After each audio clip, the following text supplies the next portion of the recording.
Hello and a warm Collisions YYC welcome to my guest awarding, Mr. Cedric Smith. How are you doing, Cedric? I'm doing great. Thanks so much for having me on. It's an absolute pleasure. I got introduced, I think someone from your team reached out to me, your PR team potentially, talking about this very cool initiative you were involved in called the Calgary Electric School Bus Pilot Program. This is through a company called Pollution Probe. So before we get into the nuts and bolts of what we're going to talk about today, give us a little who is and what is Pollution Probe? What are you guys all about? And then let's launch off from there. Yeah, absolutely. So Pollution Probe, we're a Canadian nonprofit. We're sort of headquartered in Ontario, but we have a bit of a national reach now. And we work for clean air, clean water, and a healthy planet. We've been around a long time. We're one of the oldest nonprofit environmental groups in Canada. And we have a bunch of different verticals. So we have, we have a circular economy vertical. We have a water vertical. We have an energy, sort of general energy vertical, and then we have our transportation sort of program. And that's what I'm leading at Pollution Probe is the Probe transportation program. And that transportation program, we really want to both reduce greenhouse gases in Canada's transport sector, sort of get to net zero, but we also want to reduce air pollution as well. So yeah, that's sort of the overview of Pollution Probe. How long have you guys been around for? Because we all recognize how top of mind this topic is, but it's not a new topic. It's been around for a while. It's just evolving and going through iterations, I suppose, of popularity, trends, recognition, awareness. Yeah. So you guys have been around. We've been around since 1969. Oh wow. Okay. When you say been around for a while, right on. I was guessing the 80s, so I'm glad I clarified that question.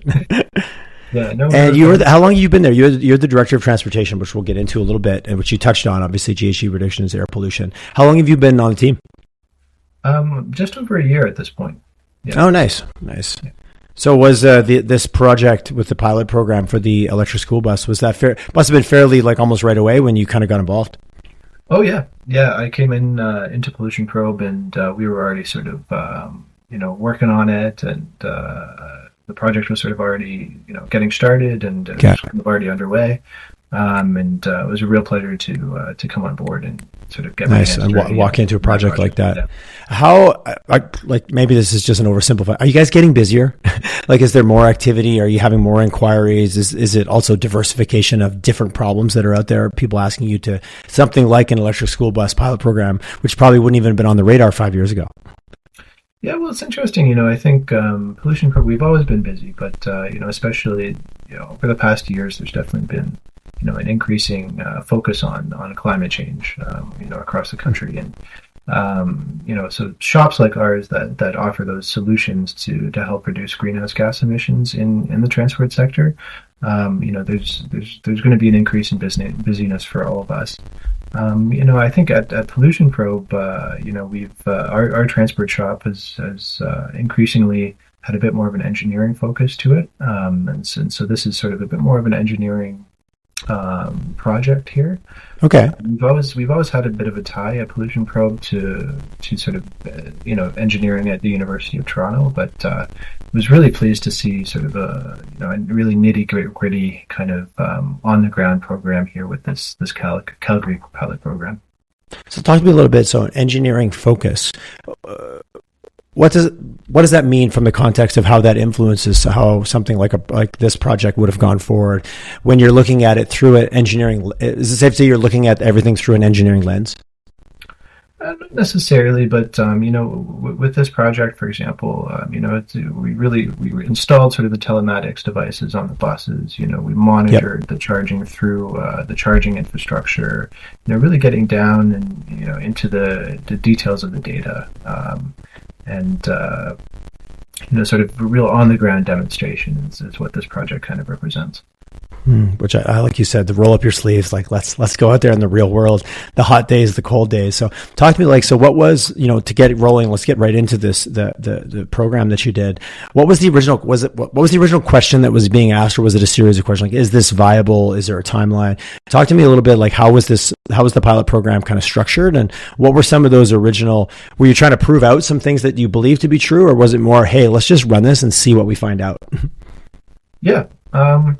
Well, there's this idea, that there's just not enough information out there for fleet operators in terms of what putting an electric school bus into their fleet would actually look like, and what the results of that would be. And one thing we say about this project is that this represents, the first electric school bus demonstration in Canada where the operational data is actually shared publicly. So there just isn't that much of this kind of data actually out there. And so fleet operators, when they're trying to decide, do we actually want to sort of take the leap and experiment with, having these buses in our fleet, what we hope to do is put together a resource that they can take a look at and just see, how did this work out for this pilot project in Calgary, and what lessons can we learn, and sort of, try to shift out that fog of war a little bit. In terms of sort of the real technical questions that we looked at, one of them was, what are the different factors that affect sort of the amount of energy that an electric school bus is going to consume? Because we found that there's a bit more variability sort of in that energy consumption and in the range of an electric school bus relative to a diesel school bus. There's more factors that kind of impact it. And most importantly, the most important factor that impacts that range and energy consumption of an electric school bus is the weather outside. And then another thing that we wanted to look at was, what is what's the cost of, operating one of these buses, and what's sort of the financial prospect of operating it relative to a diesel school bus. So that was a straight up comparison in terms of one versus the other. Curious around this, the publicly shared data, was that a decision that was made early on just based on the way the funding model was put together? You say one of its first in kind. I'm assuming there's been private studies or different organizations have commissioned their own work, but kept that very proprietary.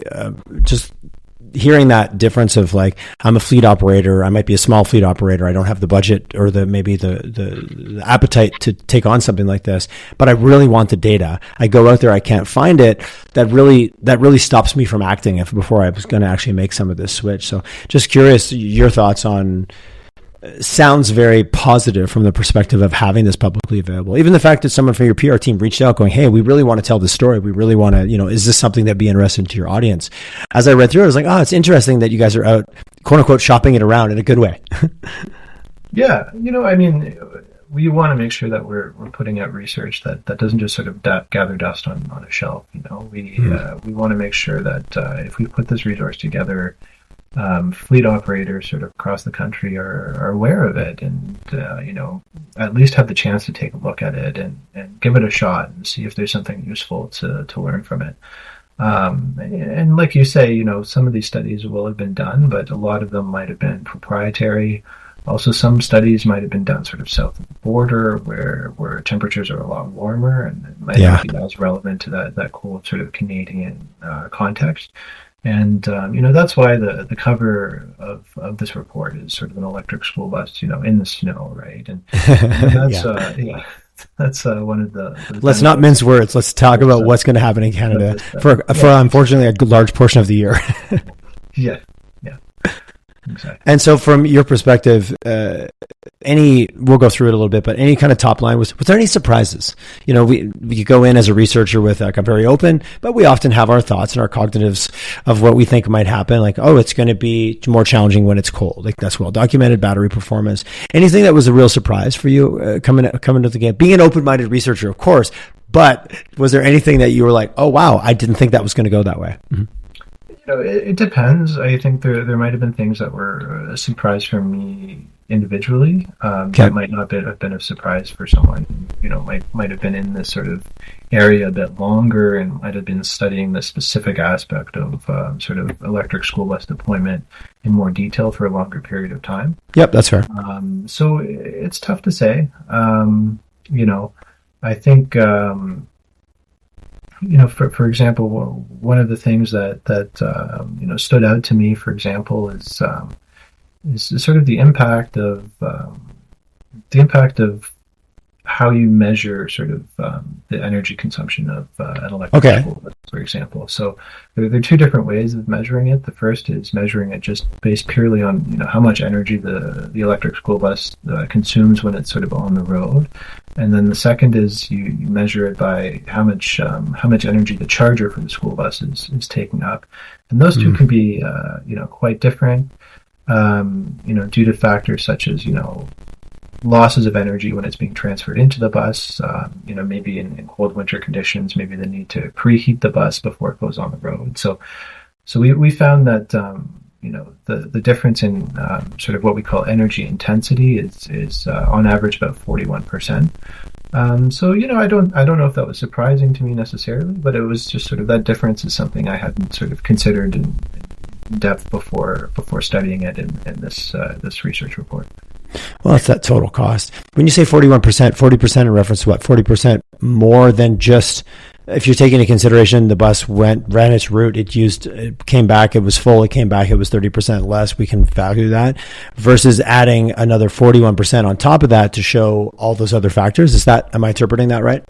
Yeah, essentially. So, if you're measuring if you're measuring the energy intensity of the bus based on sort of the amount that the charger is consuming, that's sort of 41% higher than if you're measuring the energy of the intensity of the bus just based purely on sort of when it's on the route. Okay. Bringing the kids to school and back. That's a significant, and you did, just to be clear, you guys did this with one bus, just thinking what other efficiencies I have if I have one charger or multiple chargers, but I have multiple buses on different schedules. This was a single bus study, right? Exactly. Yeah. Okay. Study. And from the perspective, I guess, was your desired outcome then to not only get metrics, but to give somebody like, okay, let's imagine I'm a fleet owner in Winnipeg and I've got 500 buses. I don't know if that's a big one or a small one. I've no reference point on this. And I'm going, hey, I want to look at this study to make the decision whether I'm going to partially or fully or implement a test on my own. I guess from that perspective, what would some of those fleet owners be looking for out of this study then to be able to make their own decisions? Yeah. Well, I would say the two sort of really top line findings that we have is, the first is on the range of electric school buses. And so we found, considerable variability in the range of these buses, sort of between 73 kilometers and 213 kilometers, depending on a lot of different operating conditions, including, weather. And in general, we found sort of as the weather and the temperature increases, the range of the electric school bus increases as well. So it's in those cold weather conditions that the range is sort of a bit lower.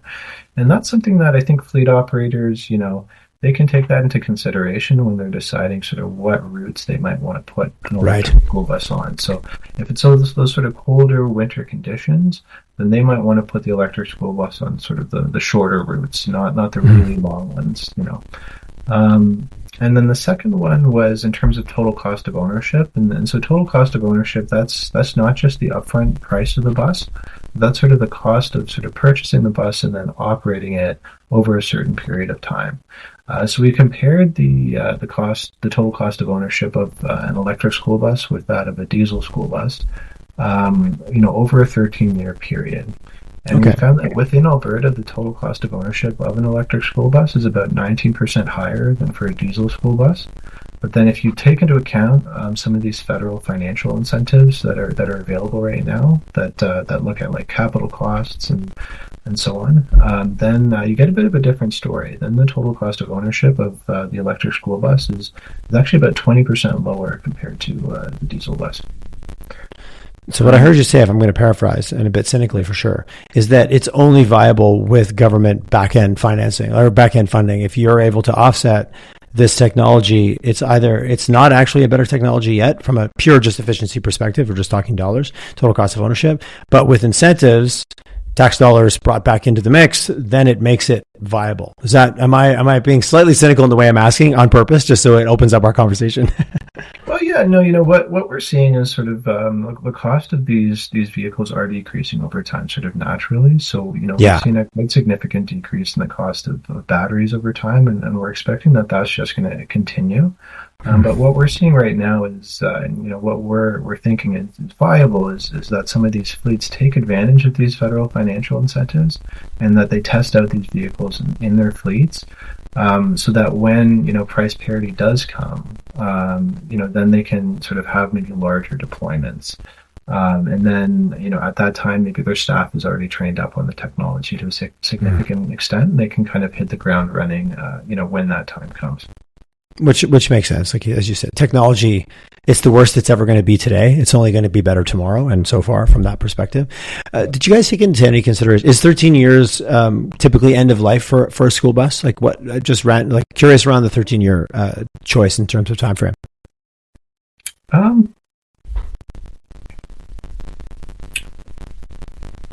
think that was the time frame that we compared the two buses against one another in. Yeah. Okay. Where I'm going with the question is, I'm curious about end of life. So sooner or later, we've all seen the boneyards full of yellow school buses lined up side to side, end to end, as far as the eye can see, kind of thing. Thinking about, did you factor in anything like, okay, how do we then recycle? How do we decommission this vehicle? And how do we deal with this battery? How do we deal with these electronic components that are very different than potentially a diesel bus that gets sidelined and maybe the motor gets taken out, maybe it doesn't, maybe it just sits there and but just rots away. Was there any consideration around that, or is that almost another study unto itself?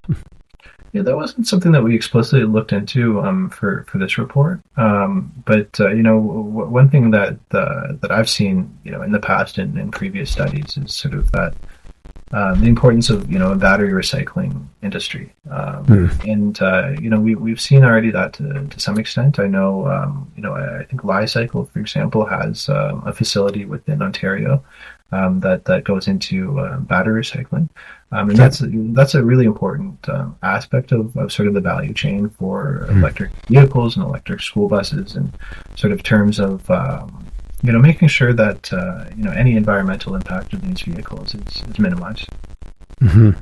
Yeah, so I was curious, because it's often that question that you hear come up, like, hey, what are we going to do with all these batteries? What happens when all these vehicles now we have to end of life them? And to your point, it's all about industry. And when it comes to, I'm assuming you guys factor this in, like, in terms of, I know your total cost of ownership, but also downtime. Like, am I going to experience, or did you get into this? What about maintenance on my diesel bus versus maintenance on my electric bus? Less moving parts, maybe less traditional parts. Just curious around that impact and how granular you guys got around, like, hey, if my bus breaks down more often, that means I don't have ability to use it, or my electric bus will break down less because it's just a simpler mechanical machine to operate. Curious, did you guys get into the weeds of potentially that variable?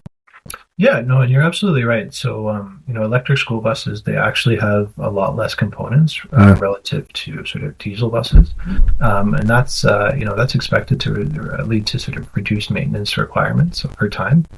Electric school buses also, they use something called regenerative braking, where sort of the braking can sort of feed energy back into the battery.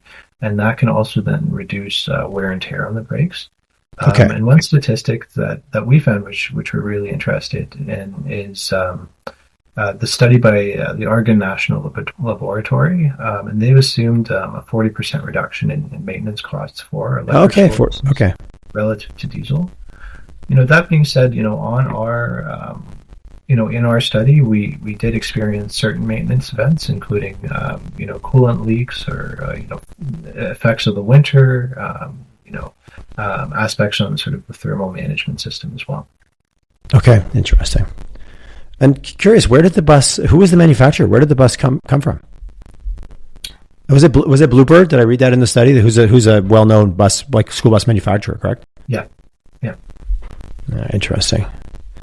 I'm assuming they were also fairly motivated to participate, to help demonstrate this and kind of improve it out beyond their own marketing and their own engineering and their own collateral.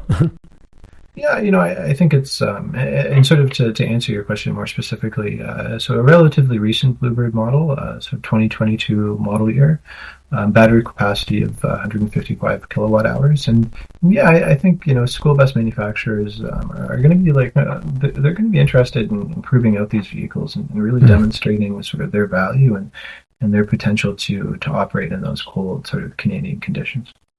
Yeah, interesting.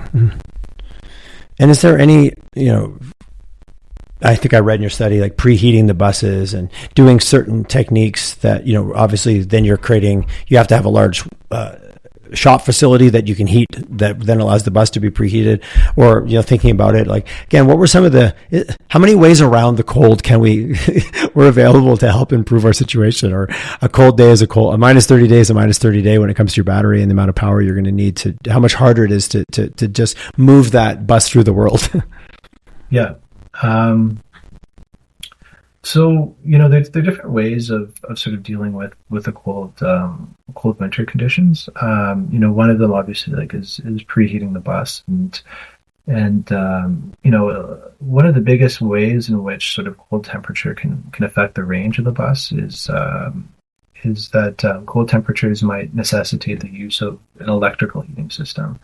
And then the electrical heating system would then drain on the battery, and so energy that could be being used to sort of move the bus forward is instead being used to heat the bus, and that's sort of the main way that we studied sort of that impact of cold weather on the range of the bus. But there's other things you can do as well. So you can have, for example, a diesel heater. You could have an auxiliary diesel heater. And then you're heating the bus through the diesel heater, and then you don't need to divert energy away from moving the bus forward and into the diesel heater. Right. But then you're coming back to sort of why did we want to have an electric school bus in the first place, which was, because we wanted to reduce, greenhouse gas emissions from the vehicle. And then if you're using a diesel heater, it kind of starts to negate that purpose to some extent. So there's sort of trade-offs that you have to consider there in terms of different methods of heating the bus. Yeah. In your point of view, I'm thinking about the emissions and the pollution that I'm having from running that bus under propulsion versus, and I'm only referencing small case study of I have a few friends that have built Sprinter vans, and they've put diesel heaters, and they said it runs for like you'd never have to put diesel in it. It's so efficient. It hardly uses any diesel at all. Just thinking about maybe this is one of those questions that maybe goes outside the realm of the study of that balance between it's not zero, but it's a heck of a lot less than it was before. And now we're taking that range from 73, which might be less than serviceable on a cold winter day, up to 130 or 150 with a small diesel, with a small emissions profile, much smaller than would be. I guess that's just me thinking out loud about this conversation that sometimes feels very binary, when maybe there is a step, there's steps on the journey. Yeah, absolutely. And, I think you're never going to go, it's important to sort of take your wins where you can get them and not let the perfect be the enemy of the good. Yes. Yeah. I think in our study, we didn't do a direct comparison of sort of the emissions from the diesel heater versus, if that had gone into the school bus, so on and so forth. But I think that's an interesting question that could be looked at in sort of future studies. I appreciate that sooner or later you have to put guardrails on these studies, or it just keeps expanding, because every time you uncover one thing, it helps you encounter something else. Yeah, exactly. The discipline of, no, we're studying this. We'll study that next time. Okay, I have this is one of the questions I warned you I might ask. So if I think of a school bus versus an EV, if I think of my neighbor's Tesla, but I think of a school bus, I've got this huge amount of roof space on a Tesla. On a school bus. Solar panels, maybe it's a silly question. I don't know. I felt inspired to ask it. Solar panels on that roof when you're out there, because we do also have a lot of sunny days in Alberta, and it can be minus 30 and still be sunny out. Is that something that, I know you didn't do that in this study, but is that something or a variable that came up in the conversation somewhere? I haven't looked into it too deeply about sort of the potential of putting, solar panels on sort of moving vehicles. You hear a lot about the potential for solar panels, in stationary areas, and you see a lot of solar panels on people's, roofs of their houses, for example. Yeah. But yeah, I think that's definitely an interesting idea, and could be something that could also help with with a range of the bus potentially. If you're getting sort of energy that's coming through the top, it's definitely something that's I think worth looking into for sure. Or else I've got that large industrial building where I repair and store my buses that often has a very large flat roof. And again, I'm bringing back to my father-in-law who loves to give me reports from his phone about what his charging system is doing on top of his Sprinter van with his solar panels. So this is where I'm getting a lot of my information from, which I realize is a very small example. But I get daily updates of like, oh, the sun's out, my van's charging right now, and he shall have to show me that on his phone. So that's what I was thinking about. Okay. Anything on scale, anything that's small can be scaled. And so now that you guys have done this study and you're getting out there, and when did you complete the study? Like when was the completion date? Just to understand that. So October 2023 was when the study was completed. Okay, nice. So in terms of the journey that this study is on and kind of your role of being the director from overseeing this, you guys out literally shopping around, getting inquiries? Like, how has it landed? Has it been has it been received the way you want? Have you gotten more inquiries? Like, hey, great study. I have more questions. I'm just curious how this information is unfolded as it's being disseminated. Yeah, it's interesting. I think there is a lot of I think on first look, it's a very technical study, right? Mm-hmm. And a lot of statistics and data in it. And so in terms of the industry and the sector of people who study this stuff, very excited about it because sort of new data. It's data of a type that they haven't seen before. Mm-hmm. But we really wanted to sort of push it out and also put it out into like more mainstream, maybe not less technical channels as well, right? And really make sure that the general public is having the opportunity to take a look at the study, and that fleet operators, they might not necessarily always be running in sort of the most technical circles, and so we want to be able to put it in front of their eyes as well. But what I can tell you is that since we published it, it's the number one most downloaded report from our website. Okay, hey, as a marketing guy, I love good metrics, so that's a solid metric. And are you seeing it in other sectors? Like obviously, school bus is a very specific use case, but what we're really talking about is fleet, right? We're talking about operators with multiple units, oftentimes doing set routes that can be very planned out, versus a truck that's moving on the highway that's going large distances, delivery systems inside the cities that often would really fit the use case from a range perspective. Have you got any inquiries? And you don't have to, obviously no trade secrets, I get it, but I'm curious, any inquiries from other organizations that have use cases that would be similar, or maybe controlled distances and ranges is what I'm thinking would be the common theme. Exactly. Yeah. Well, what we're hoping to do, we're working on a second pilot right now. Oh, right on. So we're going to be doing a second one in Edmonton, seeing, it'll be a bit more focused than this one. So this one sort of examined all sorts of different aspects of it. The Edmonton one will really focus on, energy consumption, first and foremost. And so, yeah, we're doing a second one in Edmonton, and then we're also hoping to do similar studies and similar pilots for trucking, because that makes sense to me. Yeah, that makes sense. Ranges kind of return to base, and really see to what extent do sort of similar aspects hold true for trucking as they do for electric school buses as well. That'd be really interesting to talk to you after the trucking one, because trucking, you have usable load. Where a school bus, it's a big empty space, so those extra weights from the battery doesn't have as much of a factor. And in Canada, we have thaws and the road closures and weight limitations, and so be curious on really the economics and if it takes away from what you're also able to transport. Again, sorry, I'm thinking out loud about some of the questions I'd love to see answered in that study of but with proper data, you can map all that out quite easily, right? Oh yeah. Yeah, and I think you're absolutely right. So that is one big difference between trucking and electric school buses is that the payload capacity is a really important consideration. And do trucks have to carry less weight if they have a larger battery, for example? And is there a trade-off between sort of the size of the battery and the payload capacity? Yeah, right. That's a really important consideration. And the amount of power that's needed to move 20 or 30 ton of usable load versus a school bus full of kids. Both precious cargo, all the same, but very different from a weight to power to just consumption ratio. Mm-hmm. For sure. Yeah, no, 100%. And that's when you get into hydrogen, and there's like, then the question around other fuel sources aside from just diesel. And oh man, this study, there's so many parameters. You could do 10 versions of literally the same study with different parameters each time. So for you, I'm curious, now I'm going to put on my nerd hat a little bit. When you're constructing a study like this, how important is it to limit, restrict, or be very disciplined about the number of variables you're trying to test? Because already I catch myself being addicted to adding more variables. I'm doing it just talking to you. So when you work at putting a study like this together from the method of doing it, how important is it to be disciplined around that? Oh yeah, it's extremely important. Because whenever you're doing a study, and it's not necessarily even just a technical study like this one or an on the ground one.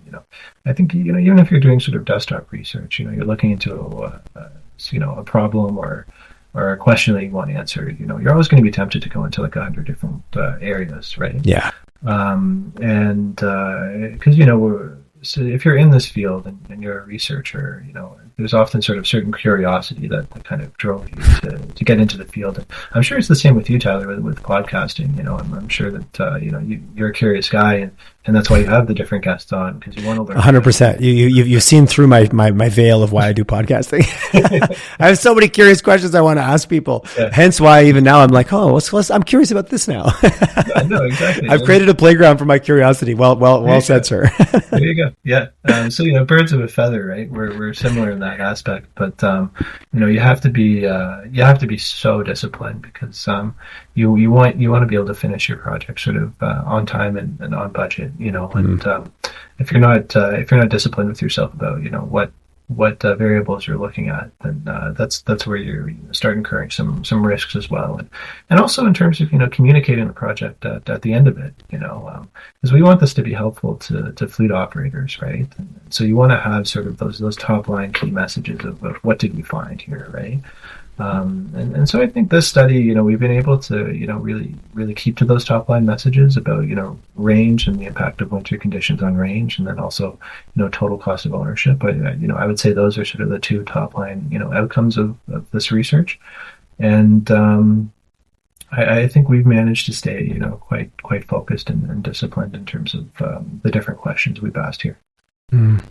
Yeah. And even just your concept of, energy consumption versus energy intensity, just, those two different, like, what are we actually looking at? And are we looking at the whole, or are we looking at, and if we know, and is it okay to separate them? Like, just even understanding as you're getting into it. And it's such I don't want to say polarizing topic, but it can be, in our media loves to polarize everything. So let's be careful with, it's good, it's bad, it's positive, it's negative, versus like, we're just going to really go and find, these are the variables that we're measuring, and we're going to be able to look at it kind of as a heads up, this versus that. You mentioned the conversation about just what you're, Edmonton, Calgary, you're based in Toronto. Do you see, like, is one of the questions that we joked about before we got online was like, what do you see as the impact in our economy here? And you're like, well, not really my area of expertise. But what I'm hearing is there's definitely an appetite in this province, or, for the sake of this, Calgary and Edmonton both kind of stepping up. Are you seeing any kind of differences province to province? It's not good or bad, just where there's a greater appetite for this kind of research, or is it pretty evenly distributed across the country, just depending on where that province happens to be putting their focus into? Yeah, I think it really, it comes down to sort of where provinces are, on when it comes to, climate change action, and it's not always necessarily entirely a government aspect to it. A lot of times, you'll have like private foundations who are interested in this research as well. But I think if you look at provinces and their appetite for sort of action on climate change, generally you'll see like British Columbia and Quebec are out on top, right? And then that makes sense. I would have guessed those two for sure. Yeah. And then Alberta, at least from a governmental perspective, is maybe not doing as much as some of the other provinces. But then within Alberta, you also have some of these nonprofit groups that are interested in sort of moving this needle forward. Okay. You might also have sort of private sector groups that are interested in doing their share for the environment as well. And so it's difficult always to compare. And I think even if at the very top there's maybe a bit less appetite for sort of those high intensity measures, there can often still be appetite sort of among the people and within sort of civil society and the private sector. I think in general in terms of Ontario, obviously Ontario has that electric vehicle manufacturing sector, right? And yeah, it's been a huge investment in the battery sector there for sure. yeah. Even recently the announcement of the project with Honda with the battery lab they're going to do. Yeah, you can't. I've seen a few press releases where obviously the Ontario government's kind of gone all in on that from a private public combination, team approach, joint ventures. Exactly. So I think from Ontario, the Ontario government deserves a lot of credit for all the work that it's done in terms of trying to foster that electric vehicle industry within the province. That being said, I would say both Alberta and and Ontario, we're not seeing quite as much action on the electric school bus front as if we were to compare it to, for example, Quebec. Okay. And Quebec is really coming out on top in terms of sort of the most action in terms of this area, and Quebec is also where a lot of these vehicles are being manufactured, right? Oh, interesting. Okay. Lion Electric is a really prominent manufacturer of these vehicles. And so that can play into there as well. Well, it was such a bent. I grew up in Montreal. It was, I remember as a little kid going to the hydroelectric dam and taking a tour as part of your school and learning about how power generation is such a huge part of, like, it's very deeply ingrained at kind of every level of society there, like government all the way down through to just how I grew up learning about electricity by visiting the hydroelectric plant. That's awesome. Yeah, I remember as a kid, and like they had a little almost like a Fisher Price setup where they showed like what would happen if you touched the power line, and then the lights all went off. And it's really memorable for me for some weird reason. I'm just thinking I'm living it now as I'm talking to you. Oh, that's great. Yeah. Don't touch the power line. I remember learning that at a very young age. That's an important rule. Yeah, 100%. When you study like this, you've got multiple stakeholders. Does it also vary? You got maybe at the provincial level, or you've got a municipal level that are really looking at, hey, how do we maintain pollution reductions, reduce greenhouse gas emissions? But also when it comes down to dealing with businesses and fleet operators, and not good or bad, but do you often see like, yes, I absolutely want to focus on reducing our footprint, but also the economics still have to make sense. Like, how important is that conversation where like there's doing the right thing and that doesn't actually hurt us from a financial perspective or put us out of business? That's an extreme way to say it. But I'm really curious about just, in your dealings with different stakeholders, how much what's important to them, what's their top 3 changes? I think,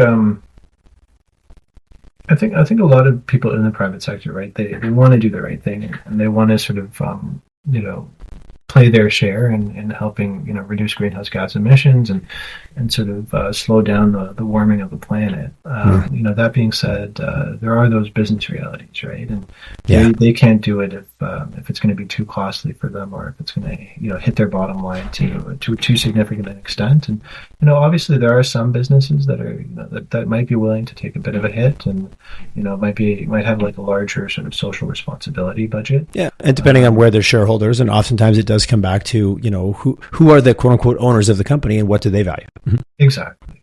Yeah.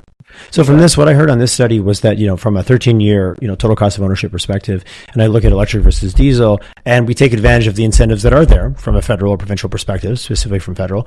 And as the technology improves, like it does, and I'm drawing my own conclusion, it sounds like a viable solution to bring some of these buses onto your fleet if the use case, either distance or the ability to mitigate that from weather, actually makes sense, that the use case is viable now. Like, we don't have to wait for the future. You could start bringing on some of these units into a blended fleet approach, and it would make sense. Is that a safe assumption that I'm drawing? Very, very, very, very trying to jump to a point at the end. Absolutely. Yeah. No, okay. I would agree with that. Yeah. And, we would encourage, fleet operators to start, making sort of some initial steps to bring these vehicles into their fleets. And again, start learning about the technology and start training your technicians. Because you need service people. You need a whole team. Like it is a change in your operating procedures, your SOPs, right? For sure. Exactly. And is that, I guess, us obviously wasn't part of the study, but I'm sure the conversation came up. up. Like, hey, it's all right. We can send some of our technicians on a 3-month training. They can come back. They can, like, was that factored into it at all of like starting to look at like, cause if I'm a fleet operator and I look at the metrics, go, this makes sense to me. Okay, great. What am I going to need to do to get, a team up to speed to manage 3 or 6 of these units? I'm assuming these companies, like a Bluebird, have training and have kind of tech education that goes around with that? Or did you guys, am I wading far outside the boundaries of the study now? Let me just.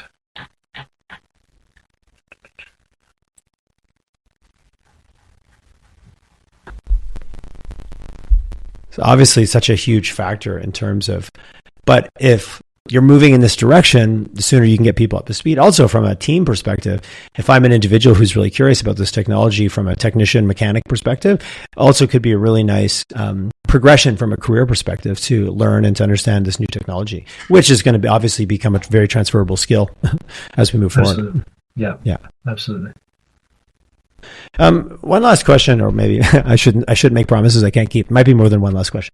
One of the points, obviously the driving experience, the total cost of ownership, range, cold weather, but social equity was something that came up as I was skimming through the report on the weekend around. Can you break that apart in terms of like, what that means in the concept of, what it is, how it factors into the study in terms of some of your findings? Yeah, absolutely. So, we define equity in the study as sort of the guarantee of fair treatment, access, opportunity, and advancement, while at the same time striving to identify and eliminate barriers that have prevented the full participation of certain groups. Okay. And so there are a lot of different ways in which, equity can intersect with the adoption of electric school buses. So, the first one is, when you're putting into place electric school buses, how are you deciding, where you're going to place them and what communities actually will get the benefit of them, right? Yeah, exactly. And that's especially important for electric school buses because, they actually have a lot of benefits both for the communities around them and for the children riding in them. Okay. So there's obviously less pollutants from electric school buses because there's zero tailpipe emissions, and so that sort of leads to sort of beneficial health and improved health outcomes both for the students that are riding in the buses and for the the areas that are around them. There's a question about what students are going to benefit from these health improvements from electric school buses and which ones aren't, and that's something that should be considered in our opinion when you're deciding where to place those electric school buses. Mm-hmm. What we did as part of the study was we tried to develop an equity framework. So we put out some sort of initial questions that we kind of asked ourselves. The first being, how do we define equity relative to the adoption of electric school buses? Who stands to gain the most from adopting electric school buses, and who's the most at risk if they're not adopted? What criteria should be used to rates for electric school buses? Stuff like that. So it was really, preliminary work. I don't think we didn't sort of come to any, main conclusions in this. It was more sort of a question asking exercise and sort of a framing exercise that we engaged in through this. Interesting. I'm probably, as a parent, not as concerned about which type of Amazon van delivers my package, but I'm probably a lot more concerned of which school bus picks up my kids. Exactly. So back to precious cargo. And I can only imagine, the last thing you want to see is that, this community gets the electric school bus and this community doesn't. And the status and the exclusion that can happen versus actually really looking at it as a complete picture. So many factors, like such a simple, electric versus diesel. No. It is much more complex than that when it comes to thinking about implementation and the impacts of all your stakeholders, which is literally every kid and every parent who rides on that bus. 100%. Yeah, jumping off the school bus and have the school bus pull away and get that big blast of diesel smoke as it goes by as a kid. I also have a memory of that. I grew up rural, so I rode a school bus every day. That's not a great experience for anybody. I didn't need to know it was bad for me to know it was bad for me at the time. Well, you left coughing as a bad whole mental picture there. So from your perspective, you're in. Sounds like, and as you kind of light up as you talk about it, this sounds like, I don't want to say dream project, but certainly something from your role that you're exciting to work on. And it sounds like it's continuing to unfold as well, talking about being excited about your work. Absolutely. Yeah. no, super exciting work. Really, really grateful to be in the field that I'm in, and so many cool projects to work on, and different aspects to study when it comes to kind of clean transportation, and also reducing those costs for fleet operators as well. Mm-hmm. Any other forms of transportation that you're because obviously even being on your website, everything from high-speed trains to school buses to, is there any other areas? I'm just curious. We're branching out now kind of beyond the guardrails of this call. Anything else that you're working on that you're kind of excited about in terms of where you're seeing technology have a real positive impact? Yeah, well, we have a bit of an electric school bus focus right now, but we also have an electric vehicle charging focus. So, we recently put out a study where we surveyed Canadian electric vehicle owners on sort of their experiences with the charging infrastructure within Canada. Oh, okay. We've done a lot of rail work. Some of our work is published, but also a lot of our work is not necessarily put out into the public as well. But yeah, we're doing a lot of work on, how do you decarbonize rail, and then also, how can rail be sort of, contribute to climate change just through sort of a shift of freight from sort of trucking to rail, because, even right now, rail is generally, less emissions intensive than sort of trucking. Okay. And then, we're also starting to get into trucking. I think in terms of the focus that Pollution Probe has in trucking, we're mainly focused on the long haul. So vehicles that might go, a certain amount of days without having to, without returning back to base, right? Sort of longer trips. What kind of infrastructure would be needed to support that if it wasn't just going to a fuel up station? Exactly. So so those are sort of some of our other focuses other than electric school buses. But ESPs are interesting because that we consider them sort of a beachhead technology. Okay. In the sense that they're probably, of all the medium and heavy duty vehicle applications, they're probably the most viable for electrification, just because they have very predictable routes, and they always go back to base at the end of the day. So that's sort of what's exciting about that, and then that sort of differentiates itself from some of our work on long haul trucking, where it's the exact opposite. Long haul trucking is by far the most difficult to electrify. So it's a whole range of different vehicle types and different considerations for decarbonization, and they're all interesting and they're all important. Yeah, and they're all different. But what's the most use case? That's the most. If the trucking industry, though, like I was in Toronto last week or 2 weeks ago, just for a couple of days, and I was on the 401 right at the end of the day. If you ever want to get reminded about how much truck transportation there is in Canada, holy hell! I was like, it's something about Alberta. We seem to spread it out a bit more. I don't know, but there's an intensity of the 401 that was like, I look around and every vehicle was a long haul truck around. I was like, oh wow, I just forgot how much moves ups and down that kind of Windsor corridor, and just how much trucking plays a huge part as we all push by on our phones and have things show up at our house. They all need to come from somewhere, and they do. Let alone get our kids to school. But I do appreciate the ability to kind of put a little bit more bubble around that use case and creating more answers without just unfurling a whole bunch of more new questions. So if people want to learn a little bit more, is it, what's the recommend? Go check out Pollution. Well, first of all, where can I download this? Like, if anybody's like, hey, I really want to see this study, I'm assuming it's on your website. Nice. Publications? And then project reports. Yeah, Cerning Trust, charging experience survey. Oh, you guys did some great stuff on here. Calgary demonstration case study. Nice. Oh, there's a fairly deep. I didn't make it to this page this morning. There's a fairly deep rabbit hole here. If I'm for those of us that are curious. Yeah, there's a lot of good stuff there, and definitely encourage all your podcast listeners to go and No, I appreciate it. This is excellent. Oh, I see Delphi on here, actually. Caroline Brown, who runs Delphi, is a good friend of mine. Small world. Yes, yeah. It's Canada. It's 1 degree of separation at the best of times, Cedric. If we kept talking, we'd know 5 people that we know it the same. And if somebody wants to reach out to you, do you have a preferred? Are you a LinkedIn guy? Are you an email guy? Are you do you have a form of communication that you prefer if someone wants to chat with you more about this topic?